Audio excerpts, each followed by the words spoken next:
সামিউর রেজা তালুকদার, এই পারিবারিক আদালতে অনলাইনে মামলা করা যাবে। মামলার দায়ের নথি, ব্যবস্থাপনা, শুনানি, রায় সবকিছুই অনলাইনে পাওয়া যাবে। এটাকে আমরা একটা পেপারলেস কোর্ট বলতে পারি। এটা ভোগান্তি কমাবে, সময় বাঁচাবে, দুর্নীতি কমবে, খরচ কমাবে। এটা নিয়ে আমাদের কারো কোনো সন্দেহ নেই। এটা আসিফ নজরুল বলেছেন। মানে ব্যাপারটা পরিচালিত হবে কিভাবে? আচ্ছা, ধন্যবাদ। আমাদের জুডিশিয়ারির ইতিহাসে মনে হয় আজকে একটি অন্যতম ঐতিহাসিক দিন।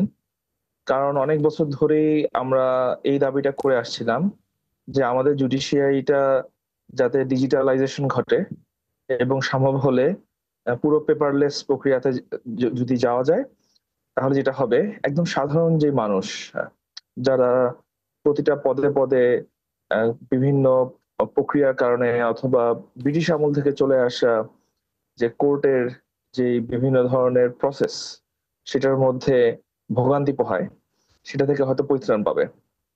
তো এত বছর পরে, স্বাধীনতার এত বছর পরে হলেও আপনার আমরা এই যাত্রাটা শুরু করেছি পারিবারিক আদালতের মাধ্যমে। শুরুটা আসলে আমি মনে করি যে যথার্থই হয়েছে। যে পুরো জুডিশিয়ারিটা করাটা হয়তো আপনার জনবলের ঘাটতি আছে, সেটা সাপেক্ষে হয়তো আমরা একটি ছোট অংশ পারিবারিক আদালত নিয়ে শুরু করলাম। কিন্তু এটারও কিন্তু আপনার প্রভাব সুদূর প্রসারী।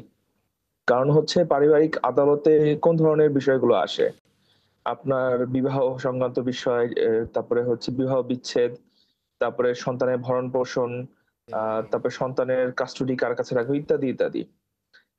এছাড়াও পারিবারিক এই বিষয়গুলো নিয়ে উদ্ভূত বিভিন্ন ধরনের সমস্যা পারিবারিক আদালতে আসলে মীমাংসা হয়। এখানে এটা সংক্রান্ত রায় হয়, দুই পক্ষকে অধিকার নিশ্চিত করা হয়। তো আপনারা জেনে থাকবেন যে বাংলাদেশের যারা উইমেন, মহিলা এবং শিশু, আম, একটা বড় অংশ কিন্তু পারিবারিক সহিংসতার শিকার। তো তাদের জন্য কিন্তু এই পারিবারিক আদালতটা খুব গুরুত্ব বহন করে। কিন্তু সমস্যাটা হচ্ছে যে আমাদের দেশের যে ইনফ্রাস্ট্রাকচার আদালতগুলোর, সেখানে সেটা আসলে খুব বেশি আহ, মহিলা অথবা শিশুদের জন্য উপযোগী না। আহ, সাধারণ একজন পুরুষের পক্ষে তো নাই।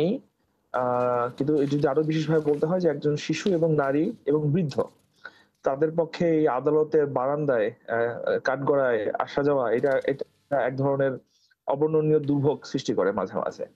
তো সেগুলো থেকে পরিত্রাণ আমরা খুব সহজেই পেতে পারি যদি এভাবে ডিজিটালাইজেশনটা করা হয়। মানে এখানে এটা মামলা শুধুমাত্র যে কিভাবে হবে? মানে মামলা কিভাবে হবে বা বিচার কার্যক্রম কিভাবে, উম, মানে ইয়ে হবে, শুনানিগুলো কিভাবে হবে?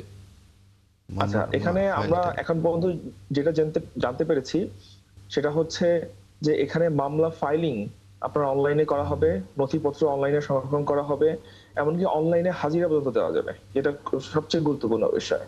তার মানে যদি বাদী অথবা বিবাদী দুজনেরই যদি কোনো ধরনের সমস্যা থেকে থাকে, তাহলে পারিবারিক আদালতে তারা অনলাইনের মাধ্যমেও আপনার হাজিরা দিতে পারে, সেটার শুনানি হতে পারে।